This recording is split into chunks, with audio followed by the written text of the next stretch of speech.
Have you ever been in the garden, say on a bright sunny day, with a close friend, a parent, or a playful grandchild, and just had the best time?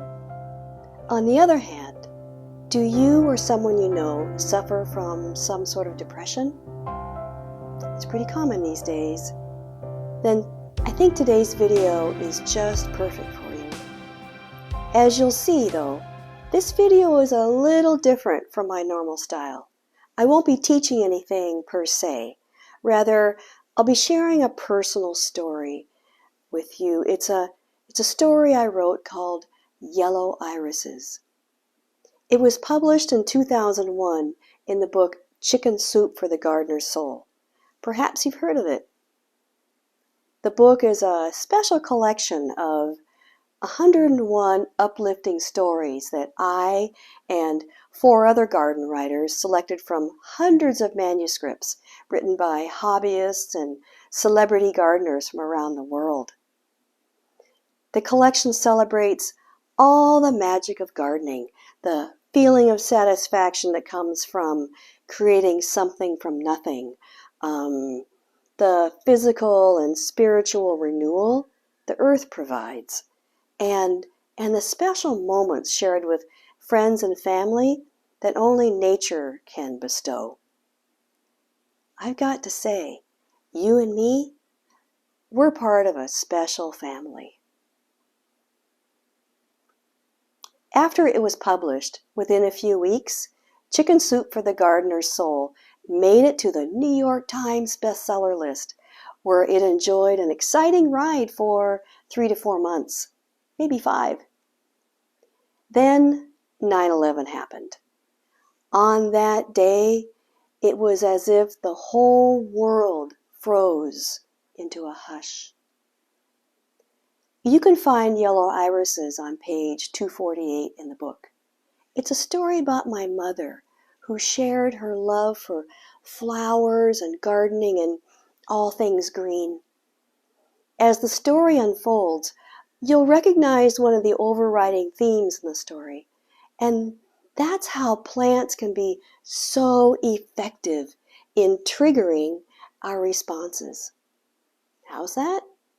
Because their environment contrasts sharply with the social world, the outer world in which we humans move.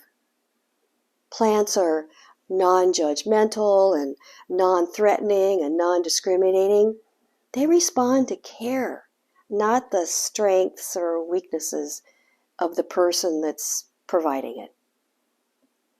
It doesn't matter if one is black or white or has been to kindergarten or college, is poor or wealthy, healthy or ill, or having a bad hair day.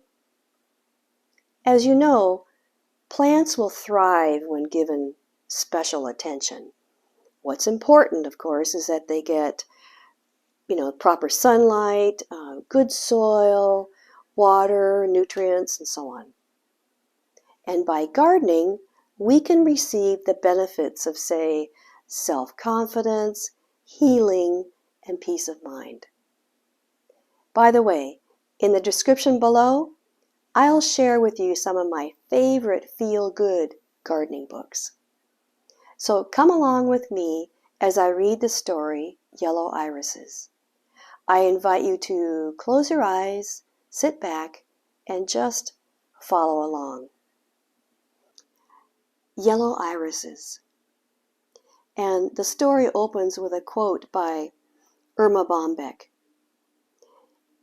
When I stand before God at the end of my life, I would hope that I would not have a single bit of talent left and could say, I used everything you gave me. Here's the story. As a mother of 5, Mom had little time during the day to be out in the garden with her beloved rhododendrons or planting bulbs. But a loyal gardener always finds a way. And as soon as we were tucked away in bed, she'd grab her garden tools and car keys and go outside into the night, Starting up the car, Mom shined the headlights onto a section of the garden. In peace and quiet at last, she'd settle into a gentle rhythm of weeding, a rhythm she hoped would soothe her nerves after another busy day. With 5 kids comes a lot of energy, and my parents found relief in Washington State's trail system. Packing the car with lunches and a mess of kids, off we went to the mountains. The moment the car stopped at the trailhead, the doors flew open and we bounded up the path with my parents following in the rear. Along the trail, I looked for unusual plants, ones I didn't think Mom would recognize. Whenever I came across an oddball, I would proudly present her with a sample. Thus challenged, she'd open her wild plants guide, and together we'd flip through the chapters looking for a match. Years later, I came across the battered book and discovered dried wafers of leaves and flowers still pressed between the pages. On days the weather kept us indoors, sometimes we would flip through fine art catalogs or visit museums and art galleries. One day, a beautiful museum catalog arrived in the mail. Mom and I leafed through it, marking pages of our favorite flower paintings. "Look!" I gasped, pointing to a Japanese print. Mom had seen it too. It was a beautiful landscape. Tall green grass seemed to ripple in the breeze, and clouds dotted the blue sky. A small hut, perhaps the family home, sat near a well-tended flower garden. "We'll get that one," she smiled, and we filled out the order form. During my senior year in high school, I took a forestry course. The end of the semester loomed, but thanks to Mom, I didn't have to take the final exam. The student who brought in and correctly identified the greatest number of native plants was exempt from the big test. That night before class, Mom and I toured the yard, collecting samples and packed them in a cardboard box. The next day, we won hands down. Mom's creativity and love for children was reflected in everything she did, from setting the dining room table with craft projects as an alternative to TV, to making houses out of grass and cattail reeds. Life, though, was not all fun and games. Sometimes things weren't quite right with Mom. Sometimes she did things we didn't understand. She tired easily. She missed appointments and went on strange eating binges. One night, my sister and I heard a commotion from outside our bedroom.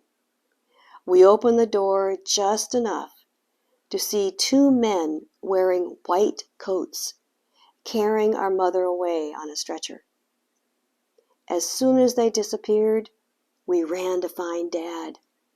"What's wrong with Mommy?" we cried. "She's not feeling well," Dad said, his voice trembling. "Mommy's going to a special hospital for a couple of months." From that point on, the family had to deal with the fact of Mom's mental illness. It was often hard for us to understand. Doctors back then were still struggling with how to treat what they then called manic depression and schizophrenia. The years went by and we kids grew up and moved away. My parents divorced, and Mom struggled with alcoholism, severe depression, and loneliness. Unable to hold down a job, she ended up in low-income housing in downtown Seattle.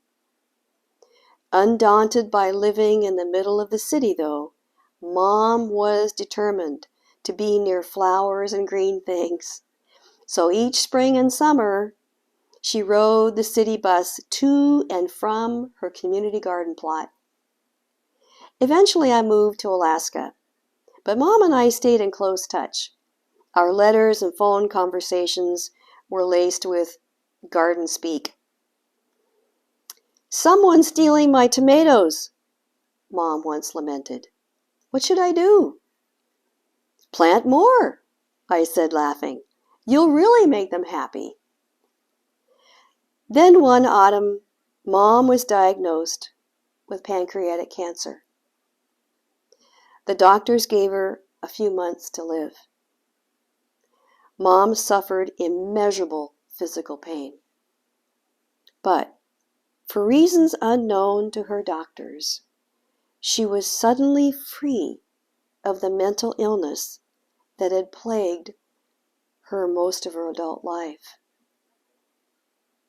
It was as if all of the darkness just lifted and was gone. For the first time in many years, Mom was there more than she'd ever been, allowing us to share whole conversations, walks, and meals together. I made several visits from my home in Alaska. On a midsummer morning, I was out in my garden when my sister and older brother called to say that Mom was refusing any sort of care, even food and water. She was fading fast. They promised to stay in close touch from her hospital room. I wanted to be alone, so I returned to the garden. After a few hours, I picked a large bouquet of yellow irises and carried them into the house. The phone was ringing. It was my sister. Mom was slipping in and out of consciousness and hadn't responded in several hours. My sister held the phone up to Mom's ear so I could talk to her. The yellow irises beside me misted into a golden haze as I held back tears. Speaking slowly and deliberately, I told her that every time I'm in the garden, I think of her. I told her I was grateful for all she had taught me. "I will always love you, Mom." She was so weak she could only whisper, "Thanks, honey." Those were her last words, and Mom died that evening. The next morning, I was going through a box of family papers and photographs, searching for memories of Mom. As I gently pulled back a handful of faded newspaper clippings, my heart stopped. There was the Japanese print Mom and I had picked from the catalog over 30 years before. The sunlit garden scene was as lovely and tranquil as ever. And in the foreground was a large clump of yellow irises.